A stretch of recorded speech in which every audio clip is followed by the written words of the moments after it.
Steven, I think they're ready for us. You ready? Yes, sir. So, what's up, everyone? Welcome to another episode of We Got Next. There is tons of stuff we're going to talk about. New things coming up, whether it's next month or in the months to come. We were not here last week. That is on me because a lot of things happened at work. Got to deal with the Billies. So I'll talk to you guys about that at the end of the show. Other than that, Steven, how you been? Good man. I was in Lancaster, PA this weekend for a bar tour kind of thing with Brooke sisters due with their second baby at the end of March, beginning of April ish. Hmm. So me and BJ, shout out to BJ. Shout out. We went on a little bar tour with Jay Hill and one of his boys. So hit up Lancaster. I know you're a beer guy, so Hmm. Lancaster's a good spot for those who are on the East Coast and can do it. Um, Lancaster has a shit ton of breweries, and they're all really dope. And it's like a little like a poor man's version of Philly. Downtown Lancaster is. Hmm. So if you are interested in a bar tour, go to Lancaster, PA. So that was dope. Good times there. Yeah, no, all good. Hi, what's good with you? Man, so I feel like I've been on a world tour because I went to a comedy show last week with my dad for like it was a Christmas gift to go see Nate Bargatze. My Oh, brother you were saw you in DC? no, so my brothers went to the one in DC. I went to the one at George Mason. It was one just Bro, convenient to he's funny. listen. So the funny part about Steven saying that is me and my dad were probably two of maybe six black people in the Yeah, I was thinking that, but I didn't want to say it out loud. Yeah, and it's wild That's because pretty I funny. guess our sense of humor, me, my brothers, and then my dad, it doesn't really matter like ethnicity, race, or anything. Like if you're funny, you're funny, but also he's a middle class, relatable dude when it comes to like Yeah. his jokes and stuff. And then I'll get into that It's probably on like, but it's another it's, episode. it's jokes like everyday shit. They Jokes are are. just like everyday shit that we all go through. Like Yes.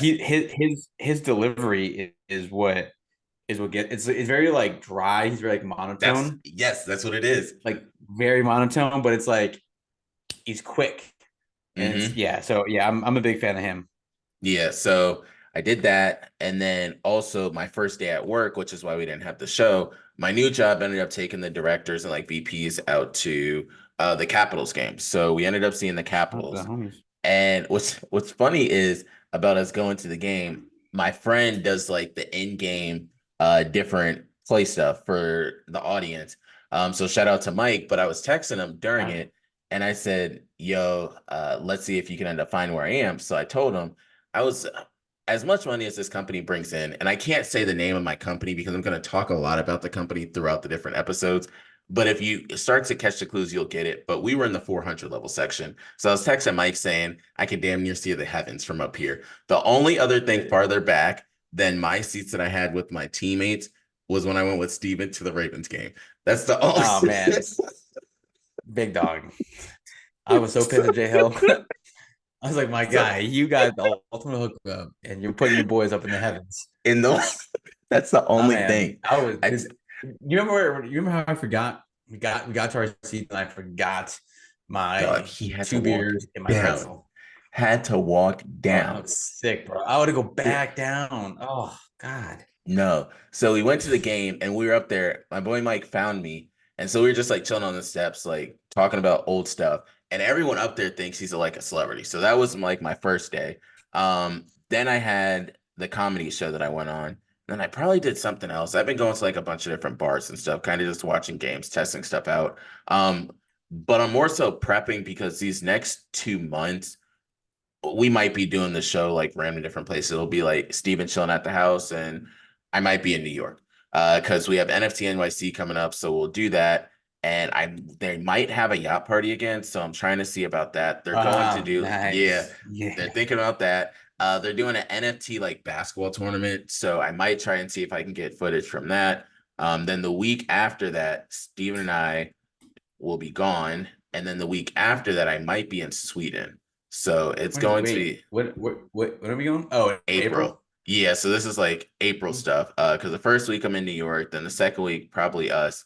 Third week of April, or maybe the last week of March, I might be doing a show from Sweden because they're sending me there for like the whole week. And the only thing wild is I'll have to bring everything. It'll be dark as hell there because they're 6 hours ahead. We normally record the show at 8. So it's gonna be like 2, 3 in the morning there. So yeah, but the wild part Yeah. is I was talking to my boss and he said your body's gonna just be up at 2, 3 in the morning and you're gonna want to go back to sleep and it's gonna be so tough. So you just work. Out loud when somebody says that, that sounds like the wildest thing to ever say. But that's the main thing there. Other things I want to just cover is I've been taking a hiatus essentially from a lot of the other additional podcast shows, fantasy football stuff, just because I was switching between jobs and I had to take care of stuff with different investors. I had like a webinar for them, but I'm back on it now. So that's what we'll be doing.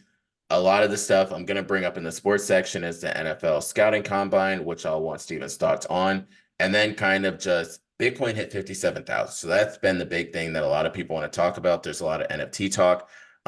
But other than that, I want to segue into the hot takes. So the first one is, did you see the video of LeBron and Myles Garrett working out? No. When was this? So it just happened today, but you can end up looking at that. But the wild part about that is we think LeBron is this big dude in the NBA world. Myles Garrett is like a different beast. Like Myles Garrett almost makes LeBron look small for starters. And they're kind of just they're doing simple workouts, but the weights that they have on, is ridiculous. So that's kind of the wild part about that. The other part I wanted to bring up while Steven's looking at that is Steven retweeted something that I want to just continue on that conversation with, and it is that Todd Gurley is younger than Derrick Henry. And I really think that Todd Gurley really did start the decline of the running back position, and people didn't know it. Because when Todd Gurley was essentially ousted out of LA, it was because of his knees. Before then, you didn't really hear all this different talk and conversation about knee injuries or like the running back position being depreciated. After that, the running backs didn't get as much money. I think some of the last big contracts were Todd Gurley's, and Christian McCaffrey's the only exception because Christian McCaffrey legit is the best running back in the league, but he's not even just a running back. Because even before then, you had like Le'Veon Bell who was trying to get a contract. Steelers were like, no. And the owners are smart. As much as people don't think that the owners and GMs are the smartest, they have this information to look at what's going to happen in the future. And they knew that this running back position was going to be on a decline. But what are your thoughts on that one as well? Okay, so the Myles Garrett LeBron thing, saw that. Yeah. So for context, Myles Garrett is listed at 6'4", 272. LeBron is listed at, in basketball, you never know. Like, Yeah. who knows what this means. LeBron on basketballreference.com is listed at 6'9", 250. Now, I do remember when he was in Miami, he came back to Cleveland. There was an interview that he did because they were asking him, he looked slimmer or whatever, and they were asking what his weight was. And he said, I'm about 30 pounds down from when I was in Miami, and I'm at 250 now, 255. That's crazy. So that means he was playing in Miami at like 280. But it's just a different weight. Like 272 pounds on Myles Garrett is not going to look the same as it does on LeBron. LeBron's like lean. He's built different. Myles Garrett also built different. Probably lean. Probably has less body fat than you and I. Probably, I would imagine. Easily, yeah. At 272, it's just different. Like they don't need to have the same weight. They're both enormous creatures, though, is what the whole moral of the story is. They're both enormous individuals. But the weight on Myles Garrett, yeah, he looks like a monster. So shout out to those guys. What was the other thing we were talking about? Todd Gurley. Yeah, that's sad. He was nice. It wasn't that long ago. Yeah, it wasn't that long ago. But people will just forget about those guys because other guys come along and whatever. Like I saw a video last night. Someone who wasn't a Penn State person, who wasn't a Giants fan, it was like an NFL fan, whatever. Tweet out Saquon Barkley highlights, like pre ACL rookie Saquon Barkley. Like people are going to forget how great Saquon Barkley was, just like they're going to forget how great Derrick Henry was. Todd Gurley. Todd Gurley in college was fucking nice. Nice, bro. yes, nice, bro. Yeah, nice, and people are going to forget about that. Because like that, also that Georgia stretch of running backs was Sony Michel, Todd Gurley, there was Nick Chubb. So like Yep. all those guys came in at like the same time, kind of like how Bama's been doing it. But people are gonna forget how nice Todd Gurley was. He was nice. Yes. Like he was an MVP caliber player, like Mm-hmm. racking up yards. And then once the knee goes, it's like You're kind of like the back done. too. Once the knee goes for running back, it's unfortunate, but that's the way it goes. And you're going to see that probably with Saquon. I don't think Saquon will be that guy again. Like Mm-mm. that dude, I don't think he can be really good still, but I don't think he's going to be that guy again.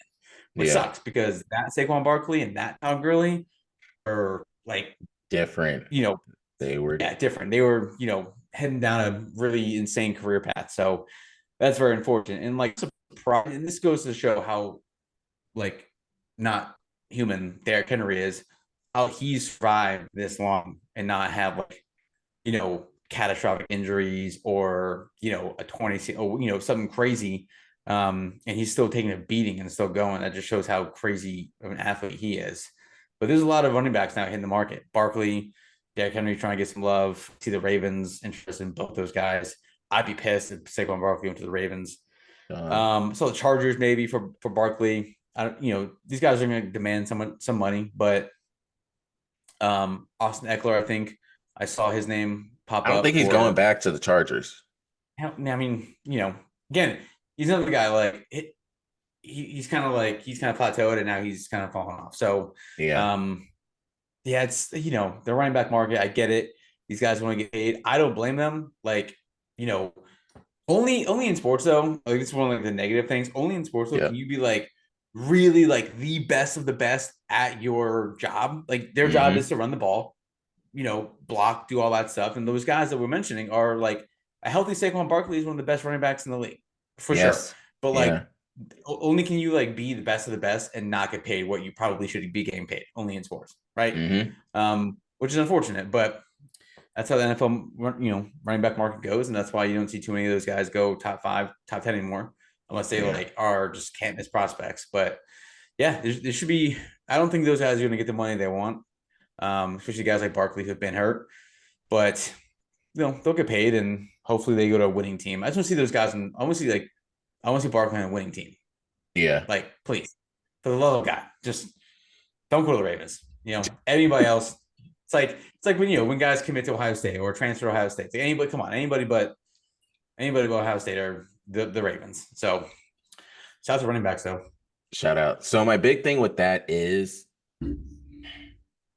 you have to be a dynamic running back that has not gotten injured at all for you to still get like that top tier money. Because Alvin Like Kamara is at kind of in all, the no injuries, none. none, And it's none. only CMC that's really up there. It sucks because Kyron Williams, also, when you have running backs like Kyron Williams, as great as he is, he messes up the running back market. You didn't have to take him early. And then the Rams technically found their running back potentially for the future. And then you have Zamir Yeah. White, who they're like, all right, he might be the next one in Las Vegas. You don't need Josh Jacobs. So when you have these Nope. other running backs, it pushes you out. You can even go with Devin Singletary. When he was up there in Buffalo, it pushed him out. Cook is up there now. And it's like you don't have to draft super high for them. Look what's going to potentially happen in Pittsburgh. The Steelers have Najee Harris, who I think Mm-hmm. is better, but Jalen Warren can do a lot of the same thing Yes. and be like a productive guy, especially in the pass game. So they might let Najee Harris walk eventually, which would suck because I think Mm-hmm. he's better. But like, he's going to demand some amount of money that they don't want to pay him, which eventually Jalen Warren's going to have to pay him, get paid.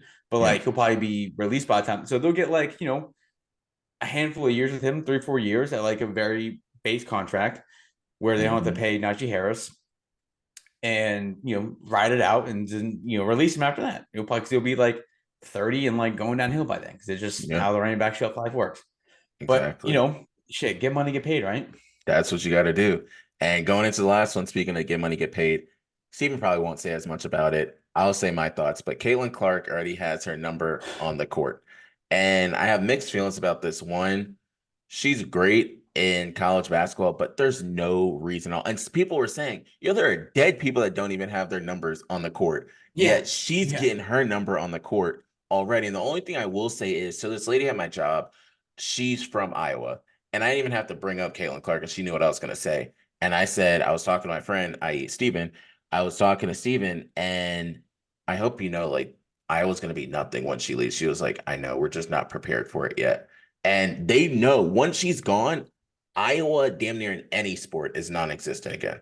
Like, yes, tight end university is still there, but Caitlin Clark did everything in the world for that state. Yeah. This is a whole other topic that we can get into about, you know, when she gets to the league, how what that's going to do. It's like that's a whole, just talking about a separate conversation. Mm-hmm. Yeah, once she's gone, dude, she's like, it's like her and the girl from LSU. What's her name? Angel Yeah, Angel Reese. Reese, right? Yeah. Yeah, yeah. Once she's gone, like that's they're not generational. Caitlin Clark, I guess, is a generational player because she's all-time leading scorer. But like, it's like that wave of like when Diana Taurasi was doing her thing. Yeah. Brittany Griner had the the women's college basketball world by a chokehold for a little bit. But when she gets to the league, dude, I don't like it's not gonna. I choose my words carefully with this one, but I just don't think it's gonna do anything. I'll say it. She's not Like going to be the best I in the WNBA unless it's scripted. yeah, and I know views are gonna go up like they Mm-hmm. do for every new player, like Sabrina and SQ. But like, are these women are these players supposed to be the ones saving like the WNBA? But like, yeah, this is a whole conversation that we Mm-hmm. can. This is a wormhole that we've been down multiple times. But I guess shout out to her for having her number already on the court and her name on the court.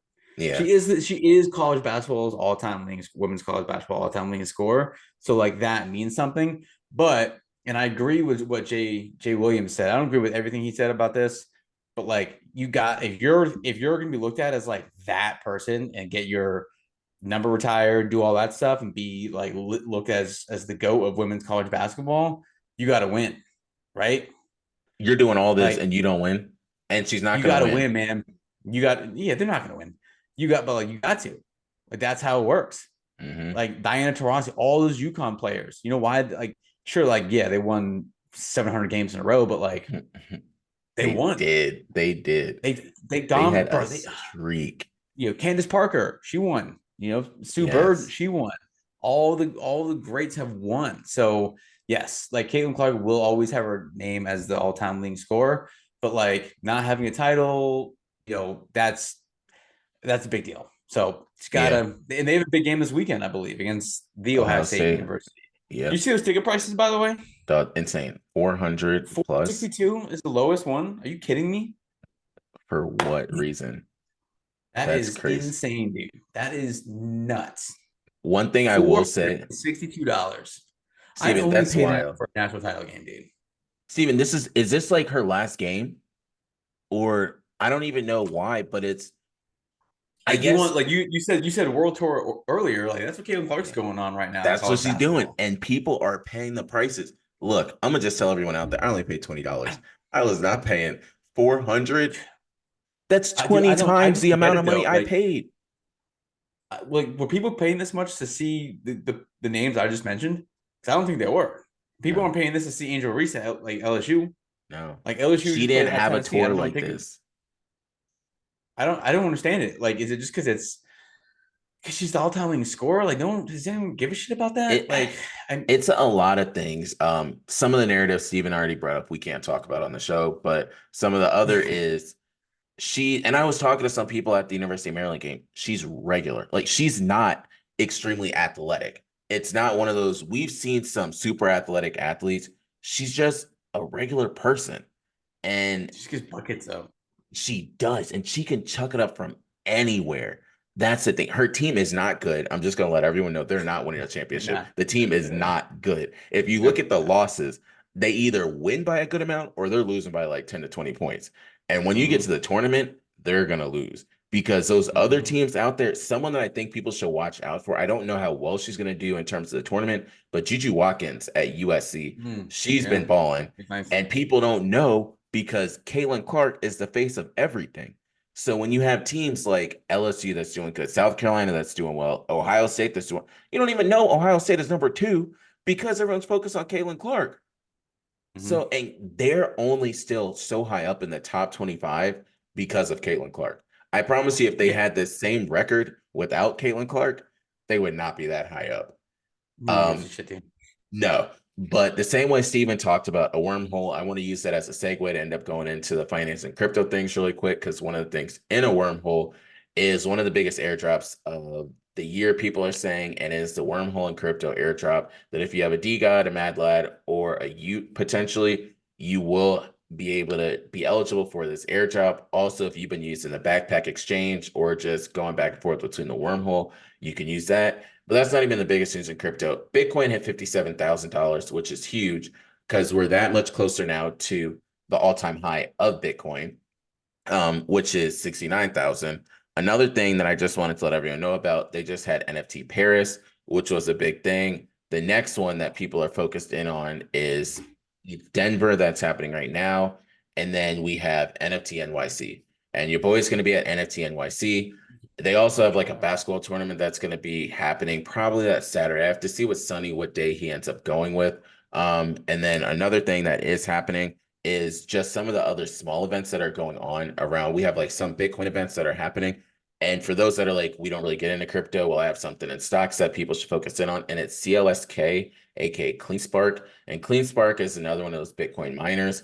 And with this Bitcoin mining, I got in around $10 to $12. It's currently sitting at $20 per share.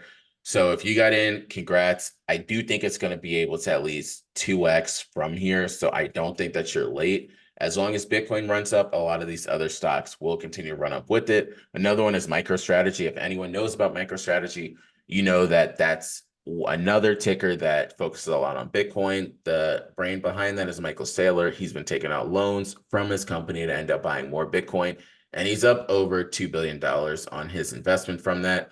So if you want to buy MicroStrategy, you can. They also have the ETFs that are out there as well. I promise you, when Bitcoin drops, so MicroStrategy is going to drop. So just plan accordingly with that. Two other things I want to mention is Cubic and Tau. So Tau is the ticker. The company is called Potensor. It is big in the AI systems and focus. So is Cubic.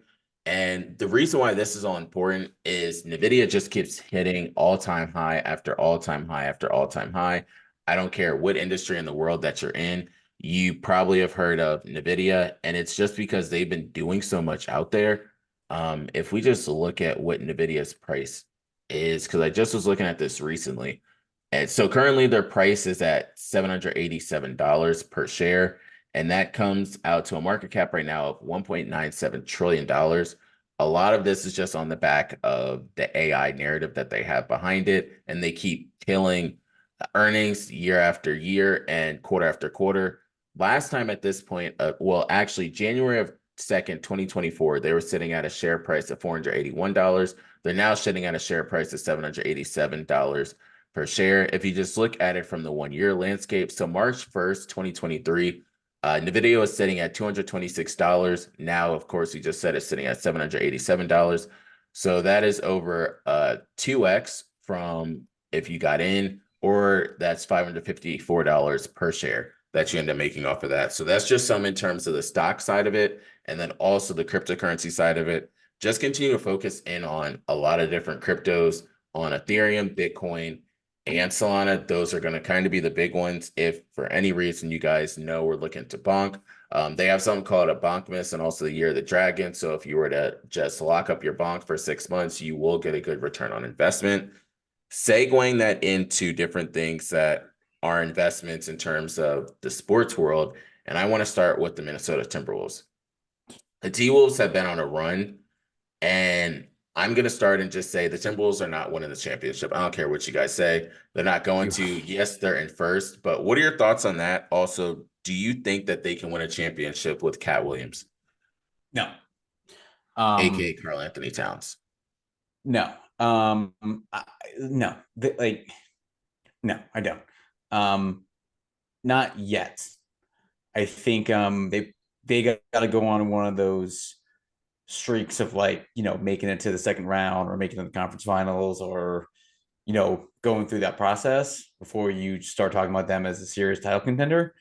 Anthony Edwards, I think, is a like He's in good. in yeah, next in line for being looked at as, the best player in the league. Still like Hmm. got, a little bit to go. Like, but now if he goes on a run and carries them through the playoffs and, does that type of thing, yeah, then you can boost him up there. But I can't trust him right now. Like, it's a cool story. Actually, no one's talking about it. Like, no one gives a shit that the T Wolves are number one in the West. Like, no one Oh, cares. I think that's a they tough don't market. believe it. That's why too.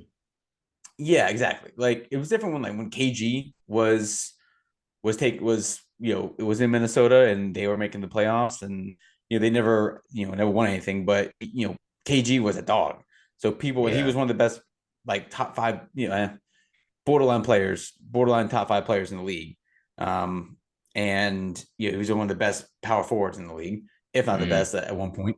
So yeah, that kind of put the T Wolves on the map. But I just don't like. I don't like I don't trust him yet. So I'm not really Yeah. putting too much stock into it. Now, I do like Anthony Edwards. I think he's great. I think Towns is, a really solid big man, but I think it's probably gonna be Anthony Edwards that carries them through the playoffs.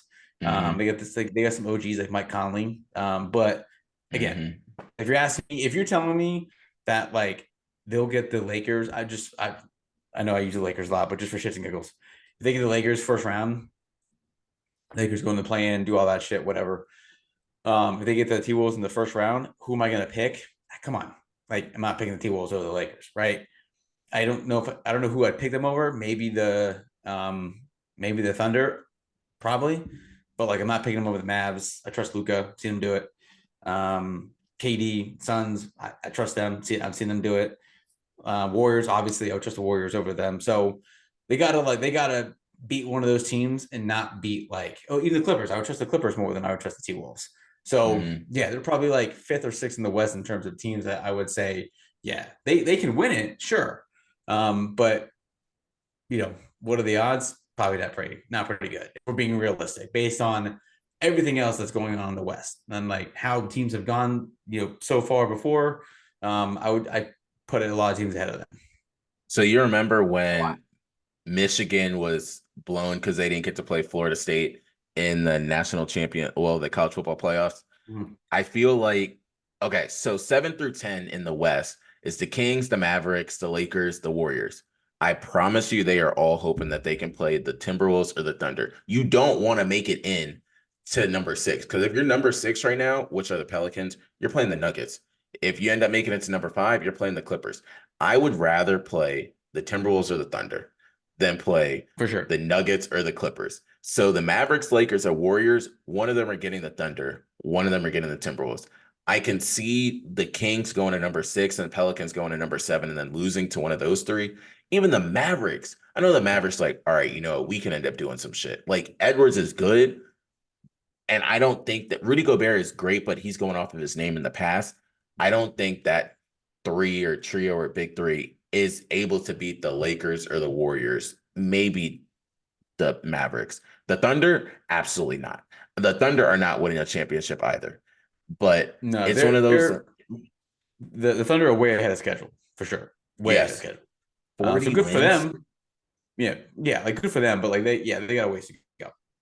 Other crazy part about that is if you look at the East, and they brought this up, but the Celtics are 7.5 games ahead of number two.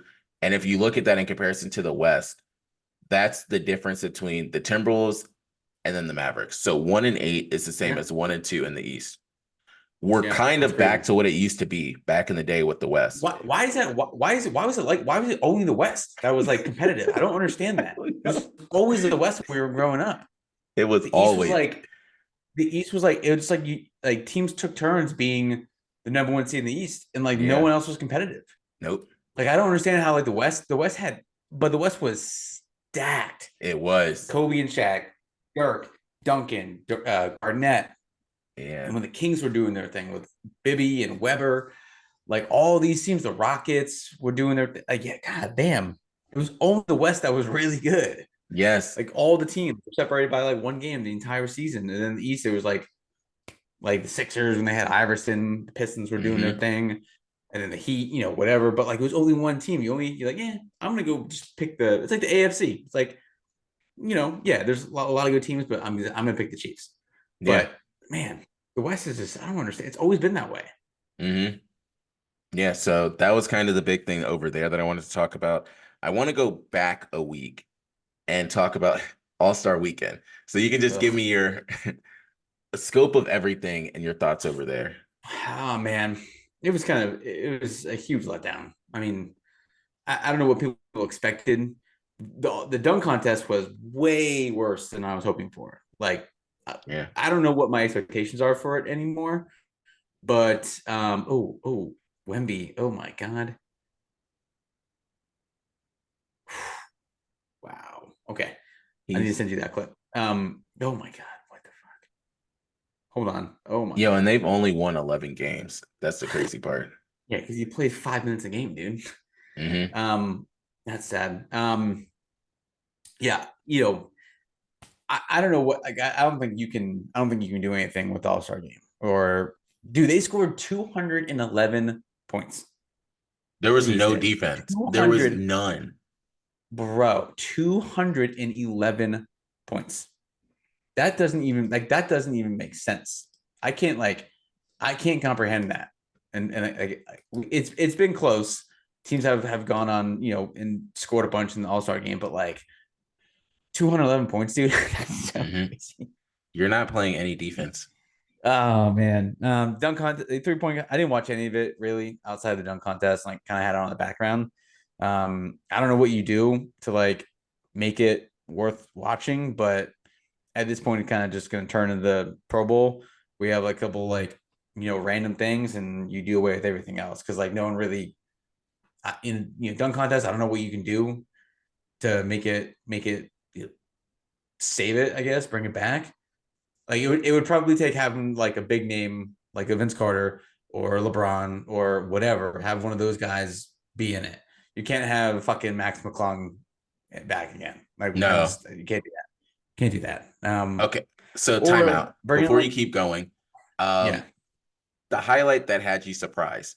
I'm gonna go with these Wemby, two options. Was it the one where he tried to throw it off the backboard and catch it, or was it the crossover and then he stepped back and shot a three? the crossover step back three. Okay. You can keep Dog. going. Okay, That was insane. I didn't see that. I didn't see the other one. He tried to throw the glass to himself. Did he? He put it Was it behind his bad or just back like because he crossed over someone, threw it off the backboard, caught it. Someone fouled someone he was trying to dunk it. that crossover step back was fucking nuts. He's And he just 7 plus.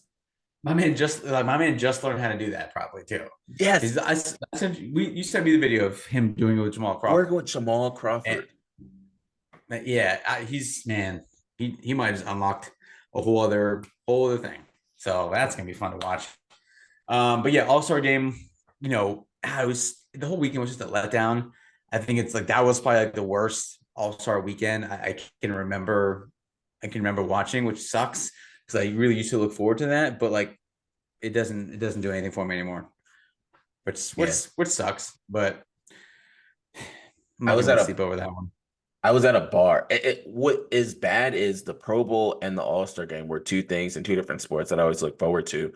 But the All-Star game, I was at a bar and it was like the third quarter, and I just said, I'm fine leaving. It's one of those that you used to want to watch the whole thing, but when they're not playing, multiple people had 30 plus and 40 plus points. Like Carl Anthony Towns had, I think, 50. Like these players are 50. scoring so many points, and I don't know how you bring it back. One person said the only way to bring it back is for whoever loses, you have to leak their DMs, and then you'd have Zion Williams actually trying. But it's gonna be tough to kind of bring it back to what it Yeah, was. it's Something no. so the events itself, I don't really care that much about the skills challenge. They tried. The 3-point contest, I guess it was kind of cool. I think that they're trying to come up with ideas now, especially with the Sabrina Ionescu and then Steph Curry. They want to try and bring different ways there because they have to bring in a new population out because some of the events are dying off. The dunk contest, people forget about it now, but the year that they had to spin the wheel and you had to almost recreate one of the dunks from the past, you might have to go to something like that because a lot of the stuff is taken or like has been done. The other thing they were There's saying nothing you is you can got to do, bring people man. off the Like streets. Like, either that or you got to have like Anthony Edwards, you know, you gotta have four like all Stars. NBA guys doing it. Yeah. You Yeah. have to have guys like if Stephen A said that LeBron ruined it by not doing it, like, come on. Like that's a stretch.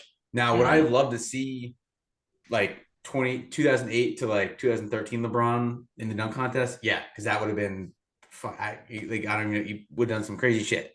Hmm. But he didn't ruin it. Like it was a bound to happen.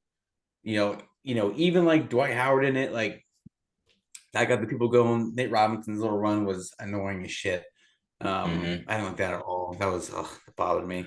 But the big thing Um, is, but I think it's the comparison of you need the stars to be in it. Same way, if I text it or I just tweeted and said hi, and then Drake tweeted hi, Drake would get yeah, like 50 million likes and retweets. yeah, I'll get maybe one.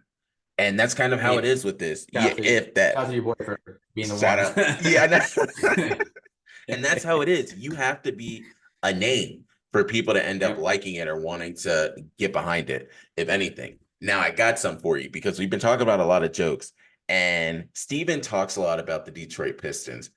I Notice do. I don't talk a lot about the Memphis Grizzlies.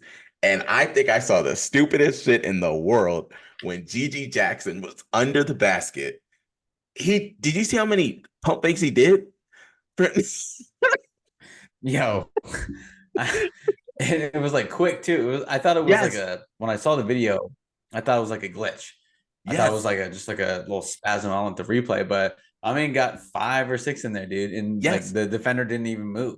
No, to miss the shot too. It's not like he made it. He missed it. Yeah, yeah, So, so the last thing I yeah. want to do before I end up giving you the floor for the combine is if you had to have a game-winning three and you only had two people to choose from, Steph or Dame, who are you choosing? Um, if it's distance, probably Dame. Hmm. But if it's coming like regular inbounds, I'm gonna take Steph. Hmm. Mm, Yeah. I say even that. though Dame, I trust Dame. Like those, yeah, yeah, I trust Steph Curry more. We'll just leave it at that. Distance though, I probably would take Dame Yeah. because he pulls up from half court like it's a free throw. He does. That's the one thing I did Effortless. like about the All-Star game. Doesn't He did it twice. doesn't even make sense, dude. That's just like I forget who said it. Might have been Durant afterwards, or he did a podcast too. Shit. He was saying like that's just muscle memory and like strength. Hmm. Like that's Hmm. it. Like skill, yes, but like that's just you do it constantly. And You know Dame's how many not like times he has Dame's to do like that? yeah, he's what like 6'2", Yeah. maybe, Yeah. maybe. And Yeah. he's just like stop and pop like it's a normal. It's the same rhythm, same shot. Like he doesn't change like you force it or whatever. It's the same shot. It's like what the how are you doing that? It's Hmm. the he probably does it like 100 times a day and just Yeah. boom. That's what only in sports. Only in sports. So kind of going Yeah. into the next thing, and this is where I give the floor to Steven. Talk about, I'll give the landscape and then you kind of go in depth. So this is the week of the NFL scouting combine. February 29th, aka Thursday, you have the linemen and the linebackers. Friday, March 1st, you have the D-backs and then the tight ends. March 2nd, you have the quarterbacks, wide receivers, running backs. And then March 3rd, Sunday, you have the offensive linemen. Which day are you most looking forward to? And which of the events do you like the most? Um, I like if I'm putting on my scouting cap, I would probably say the quarterbacks, even though a lot of the big time guys don't do it. Um, I think everyone knows what the running backs are going to do, what the DBs are going to do. Like it's pretty much the same. I think for those guys, it's always this kind of goes into your second question. The 40, I think, is like the most impressive one. Like it's not overly important for a lot of those guys. Like the 10-yard split is what they look at for offensive linemen and defensive linemen. Linebackers, kind of the same thing. Obviously, everyone wants to see how fast a receiver is, the DB, running backs, whatever. Like quarterbacks, that's always fun too. Um, the but like I don't know. I love like I always want to be a scout. Mm, So watching like the footwork for the quarterbacks and like knowing what they're talking about, knowing like the terminology that they're saying, and like you can tell a top like a first round quarterback versus a fifth round quarterback, and it's Mm-hmm. like as clear as day, like, or at least it Yeah. is to me. I'm sure it is to you or people who've been around the game for a while. But like watching that and like thinking it, and then like seeing it happen, and like seeing them like say what, like, just understanding the game and like understanding like what they're doing and like watching it like that. I think I love the combine. I know people dislike it a lot.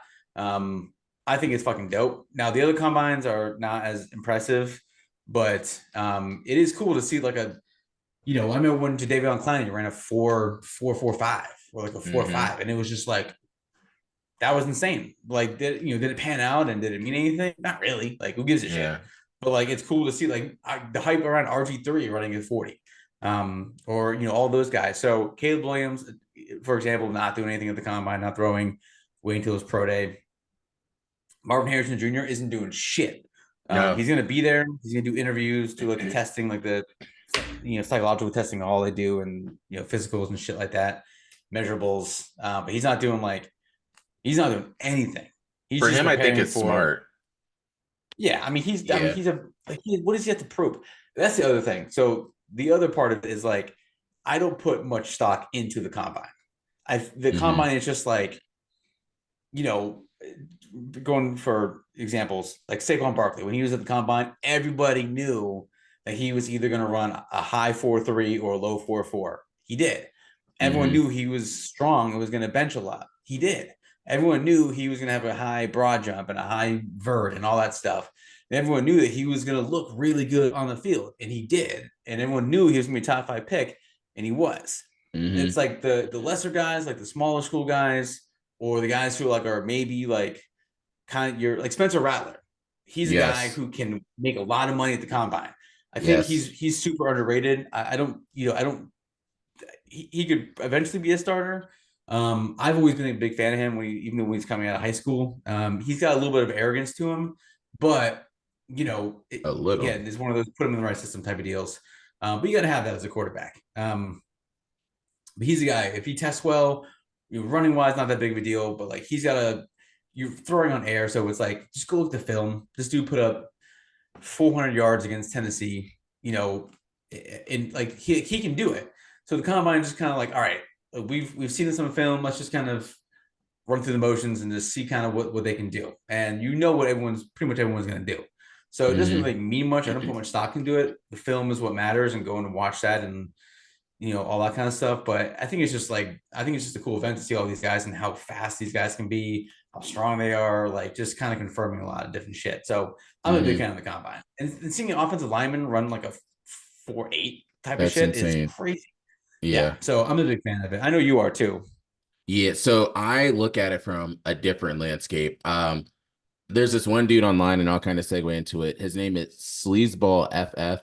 So fantasy football is a big thing for this because of any the people I know, and we just go on with all the names, but I like it because the wide receivers and the running backs, I'm always randomly choosing these different players in fantasy football. You never know. And I always tell everybody, just randomly draft those rookies. And a big name that came out of the combine, and a lot of people probably don't realize it, was Cooper Kupp. I found out about Cooper Kupp at the scouting combine because they were saying they just loved the way he ran and just how fluid he was. Now, for me, I would probably say my favorite position, just because I've always studied it a lot, was the D backs. And in particular, when they end up having to read which way the ball is going, then they have to find the ball in the air.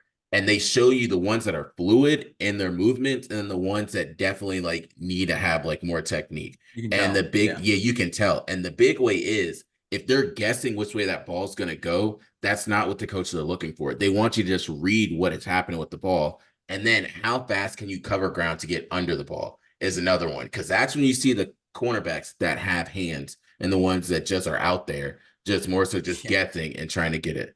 So I think I that's do my big thing.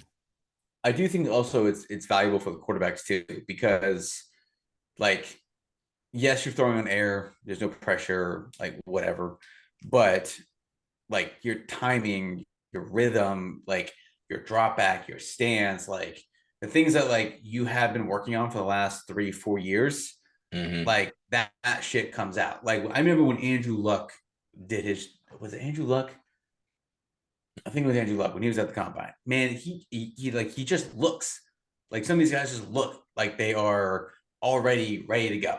And you're Yeah. like, okay, yeah, like that's why he's the number one pick in the draft. Like that's why this guy's top. Like when Saquon Barkley did it, like it was like as fluid as you can be, and it's like, oh yeah, okay, like we don't need like we knew what you can do, but Yeah. like you come out and you just dominate it, like you dominated everything else for the last 3 years. All right, cool. Like you still that's kind of like check, check, check, check, check. So I Yeah. think there is like I know people give it a bad rep. It's kind of some people say it's pointless, but I think it does outside of like the testing and like all the stuff they do behind closed doors. I think the on the field stuff, it's competing. You're competing against the best of the best. So like they want to Hmm. see that. And guys who sit out, I get it. Like there's not much to prove. You don't really need to do it. But at the same time, there's like the competitiveness, and you want to see that. So I think, like I said, a guy like Spencer Rattler, I think it's huge for him to go out there and put up a huge, like running, just do all the things that you need to do that like we've seen you do. I think that can definitely increase a draft stock, maybe not like 3 or 4 rounds, but like Hmm. a handful of picks for sure. So Yeah. I think there is value to it. So the other thing I want to bring up with that, because Steven highlighted a lot of the positives and pros in terms of the combine and pro days. One of the cons is the biggest gotcha bitch moment was Zach Wilson, because everyone was like, man, he has a cannon. Like he could just do everything. And then you saw what happened in the NFL. But that's when it comes to you having no pressure and doing that. And the arm talent is there, but then you also look and you have Josh Allen on the other side. And you just knew he was essentially Ben Roethlisberger 2.0, buck and move. And that's when Mm-hmm. you can kind of get it right. Because I'll never forget that year, because it was the Joshes. It was Josh Rosen, Josh Allen, Sam Darnold. Who was number one? Was that Baker's year or no? No, Sam Darnold was first overall pick, you mean? Yeah, Or the first quarterback? first overall. Because it was like four of them. And Josh Allen That turned out the best. yeah, it might have been Baker. Yeah. Sam Darnold was up there as well. Yep. Yeah, Yeah. quite a So, tough class. and it's just like, I'm pretty sure that was Lamar's class too. And he was picked later in that year, in that round. Correct. So it just shows you both sides to what can happen. But like Steven said, you have to look at the tape. It's essentially like a test. You don't just end up taking one booklet. You're going to take that booklet and then also study with other things. Don't just take the tape that's there. Also look at the film from all the games that they end up playing. And i.e., that's why the Chiefs traded up to get Patrick Mahomes, because they see both Right. and then you know what's there and you're confident in it. Or another one is why the Rams ended up picking up Puka Nakua, because they saw it was on tape and they saw it was on the Yeah. film and they said, this is our guy. And then you have it on the flip side of different situations, i.e., Zach Wilson. The Jets were like, this is our guy. And it's like, no, that's not your guy at all. So, but the Jets don't have a good history of choosing quarterbacks necessarily. I mean, Sam Darnold, they kind of messed him up too. But that's kind of what it is there. The last thing that I want to end up bringing up is, before you go into what you got, I have to give a big shout out to Ryan Clark, because only in sports, my man's about to make $2 million a year just talking football. He's Uh, going to do other things, but he's making $2 million a year to just talk what we're doing from this, ESPN. from ESPN. So that's kind of one of Yeah. those things of mad props to him. But what you got for everyone? I'm gonna give a shout out to my daughter, Mia. Yeah. So you know this, like my son gravitates towards me, and my Hmm. daughter gravitates towards my wife because they are us, and we all do shit. We do our shit on the weekends as a family, Hmm. but like my daughter has gymnastics on Mondays. My wife takes her. Usually they'll go to like the birthday parties together, all that kind of good stuff. But Mason had a birthday party that Brooke took him to. So Sunday, Mia and I we went to get breakfast together. So we had like a daddy daughter day, all that kind of good stuff. But we haven't had one of those in a long time. So we do Hmm. every now and then, but we haven't had one in a long time. It's so much different than hanging out with Mason, because she's 7 and he's almost 5. So like Hmm. she can have like a real life conversation with you, and Mason just Yeah. like is talking shit the whole time. Yeah. Like she can actually like put like a thoughtful, like thoughts together, and like you're like, oh, okay, you're Hmm. like a real human. Like I can actually like talk Yes. to you, and that Like Mason just like it's just in his own world. So like we did breakfast together. We went bowling. I took her to the mall to get a Auntie Anne's pretzel, her first one. That was dope. And then she wanted McDonald's for breakfast for lunch. And I was like, yeah, okay, no doubt. Mm-hmm. So we got McDonald's, and then it was like a 3 hour thing, but like, yeah, she's like a real human. Whereas like he's Yes. 5, he's getting there. Like the conversation's like expanding, but she's 7 and like, you know, has like a good train of thought. So she's very intelligent too. So it was just like cool to hang out with her. And again, we hang out, but rarely do we do like a daddy daughter thing. So that was fun. Mm-hmm. So shout out to Mia. Shout out. Wasn't her birthday not too long ago? Yeah, February 17th. So and then his is coming up in less than a month as well. So So it's wild the different parallels that Steven and I have because my brother's birthday is actually February 18th. And we ended up taking him out to dinner. We went to this place called Creole on 14th, place in DC. I love my mom to death, but she'll say some of the dumbest things that she thinks is like really great to end up saying. And my brother was like, yo, I'm gonna probably get the oxtail stew. And my mom, without thinking, says, do you know where oxtail comes from? And we were looking like, what do you mean? So she took the time to look it up and said it comes from the tail of a cow. yo, shout out to your mom though, dude. so, so That's your shout mom out. doing the And research. I know. So then the only thing that I could say that topped that, and I have three. This is the second one. Only thing that can top what my mom did was the Carolina Panthers. And they increased their season ticket prices after the season that they just had. Man, only in sports, bro. Only Only in sports. sports. Can God you be damn. terrible at your job and be like, we're gonna increase And it, charge people like, more. and charge people more? And they have the audacity to still the only team that's on the same level as the Jaguars. Fuck the Jaguars, but it's the Panthers because the Panthers will legit hit me up, say, "Hey, we just got our first round draft pick. We just got this. Let me know if you want to buy tickets. I'm not buying tickets from you guys ever. You guys are getting worse, but tickets are increasing." And then they thought I was stupid and didn't know math because they said, "Oh, all you have to do is pay $25 per month for their personal seating license for such and such amount of years." I did the math. I'm like, it's still the $20,000. You just extended it over like 10 years. It's no difference. So, but they thought showing Only in sports, $25 a bro. month. Only in sports. So the only thing that can kind of get worse than that, and I told everyone that I started my new job. So we've been having like a last supper for like the past couple of days. One dude, not going to name his name because he'd be embarrassed if he heard this, but everyone at the table was talking and they were like, such and such, what's your favorite meal? And he said, oh, my favorite meal is my mom who makes this collard greens with peanut butter. And I was like, Jesus, like, he really said that. All I'm going to say is I looked at him very disappointed, like, you are making us look bad. So that is how, so Ah, that's how I'm going to end it. And until next time, we out. peace.